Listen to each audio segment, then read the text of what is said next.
thanks a lot. Thank you for inviting me. Then you will, after my speech, you will complain with us. I will start maybe in somehow shocking by saying that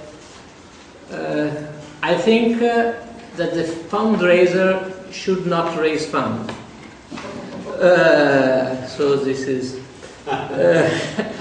I believe that the function, much more strategic function, is to help the organization to create the condition to be able to attract donation or other form of contribution. I think this is quite important. Even if you present yourself as fundraiser, I mean people that will bring you fund to the organization, one of the effects that is difficult to say will work on a percentage base, because for an organization that is looking for you just for the money, it seems logical to ask, okay, I'm going to pay you a percentage of what you raised, if it's what you present yourself. Secondly, if we concentrate just on the fundraising, this ends up that you tend to be very near to marketing, and your activity is really marketing in this way. And we know that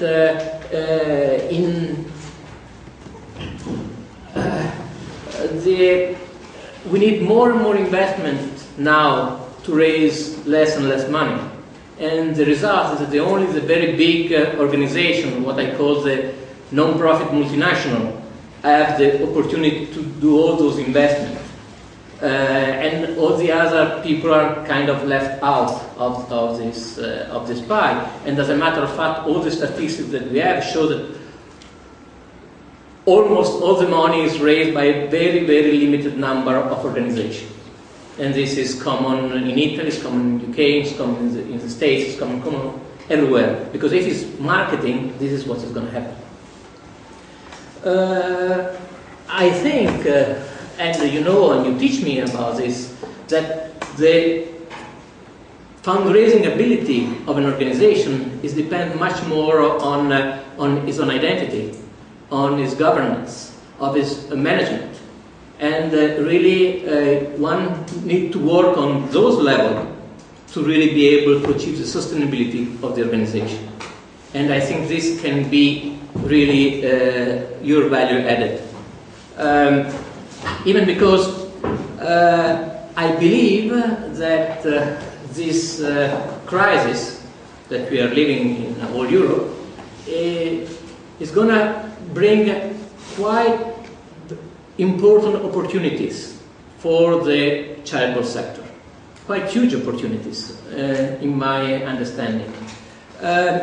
We see that all the social, cultural, environmental needs are growing and growing, and are very strategic, very important for a society. More important, to those needs, to answer those needs, you need usually a strong labor-intensive activity. And we know that the crisis has created quite huge unemployment. So our society are looking for opportunity for work. And those sectors can play a very strategic role, even because you cannot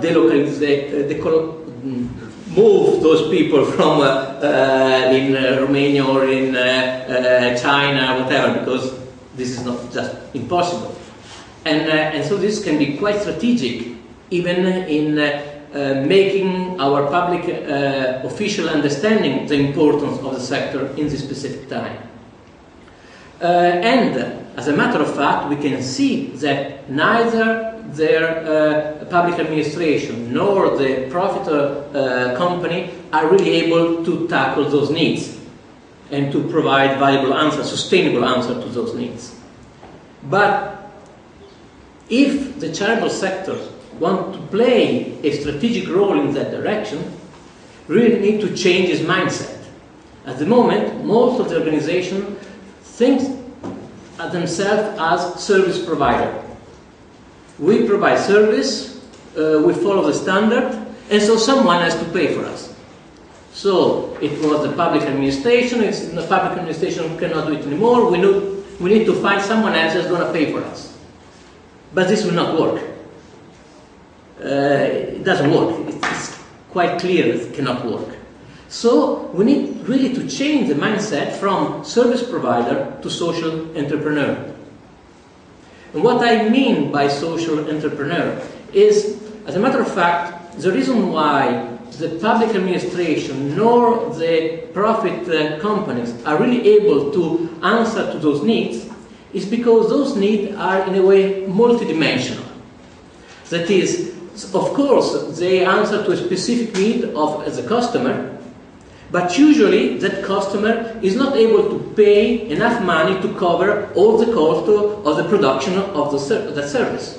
But at the same time, those activity is also answer to the public needs. Because if we don't do those activities, then we will have very bad consequences, and so we will need to invest more public money to answer those needs. So it's possible to get money from the public for those needs. Thirdly, those needs can appeal to the volunteer, to the donors. And so this is another opportunity to cover those costs. But if we keep those sources separate, neither of them is big enough to cover the whole cost of the service. We need to combine them. We need to be able to sell the same product to the customer, to the public administration, to the donor, to the philanthropic organization. We need really and this is a particular mindset that we need to develop. It's not something that we can take for granted. We need to be able to sell what we do to those different constituencies.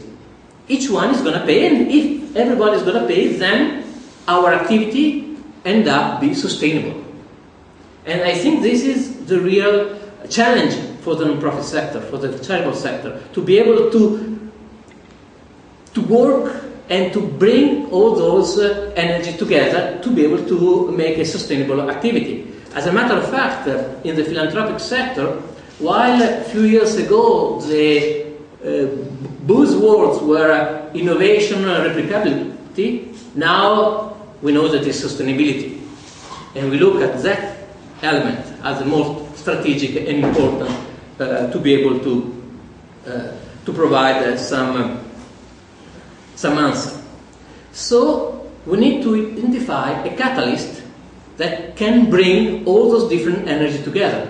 Because we need to think to a quite simple problem. Right now we are in crisis, we don't have resources, but at the same time we're extremely rich societies. How can it be possible that extremely rich society does not have the resources to cover some basic needs? My idea is that because many of the resources, of the energy that are in those society, because are not combined together, live unused. So they are there, and not only they are not used, but they become problems. Unemployment is a clear example. And people that could work, could provide value to the community, but they cannot do it and become a problem for the community because someone has to feed them in some way or another. So, and the free market or the public administration that are very good catalysts, but they are not able to build full employment. They cannot work. So my idea is that this new catalyst, that is a very old one as a matter of fact, can be giving. Because giving has at least two very important elements. One is that it brings trust. And trust is very important to be able to bring all those people together in a society that is very divided, as the one that we know, at least in Western Europe. And the other element that giving enjoy the risk. So giving, as a matter of fact, is your risk because it is the one cannot answer to your gift. So and to do those activities, you need to be willing to risk. So unless there is someone that is willing to risk something, they will not start. So giving can be very, very strategic in build up, can be the leverage that is able to bring all those energies that are there, are available, but nobody is able to collect in a common vision that can really bring value to the community. And but if we think at giving in this perspective, then exchange is no more a duty. It's no more something that you have to do, some sort of sacrifice that you have to do to go to heaven or whatever. Is an opportunity. Is a kind of an investment, if you want. But this changes radically what you have to do to collect this giving. Because if it's just a duty, well, you can make people feel guilty and eventually you get the money. But if you want to make this an opportunity, then an investment, then has to create a return, has to create something, has to answer some specific needs of the people. And those may be very different. Can be personal needs, the need of giving a meaning of our own life, the need of building human relationship, because not instrumental relationship, the need of living authentic emotions. Those are very, very deep needs that everyone has, and our society is not very good in answering those needs. While giving can really be a very good way. And so if you are able to work in such a way that the donors can fulfill those elements, then we can really mobilize a lot of resources, because are very, very important element of our life. On the other side, I'm sure you're aware of the concept of share value. And this is the point for companies. Companies are not supposed to be donors. And so we have to change the philanthropy in company as a cost, from a cost to an investment. And how can be changed in investment if they see that by that giving, they are able to provide those external economy that are very fundamental for their sustainability, long-term sustainability. Because especially in a global environment, if your community is destroyed, it's very difficult to do business there. And it's very difficult to compete. So the company needs to have a good environment. And philanthropy can be a very flexible tool to achieve such a good environment that is a function of the business activity. It's not true that the business and the community go all the time in the opposite direction. Sometimes but some other times they have common needs. Then, of course, there's a concept of impact. We really need to show that this giving, this activity is creating value for the community. And this and what we have learned in the philanthropic sector, we are still learning because we have a little doom, so it takes time to learn. But what we are learning is that the idea of the projects does not lead anywhere. The idea that we, as a foundation, we identify the best project, we support it, and then people will replicate it is nonsense. No one is replicating it. We have plenty of wonderful projects that stay there. And as a matter of fact, we see that, okay, we put money, all the projects are perfect, all the projects are achieved what they are supposed to achieve with theory of change, whatever what you want. But then when we look at the overall statistic, they do not change of 0,0000. They even sometimes they get worse. So we understand, we are starting to understand better, that it's not by supporting a single project that we achieve this impact. Because our problems are quite complicated problems. are multidimensional problems. And by working at a small level, if we don't put everything in context, if you're not able to create broader coalition, you don't go anywhere. And we can see it. So, of course, what we do is good, is beautiful, it helps many people, but it will not help at all to change society. So you have to decide, if you want to change society, this is not the road.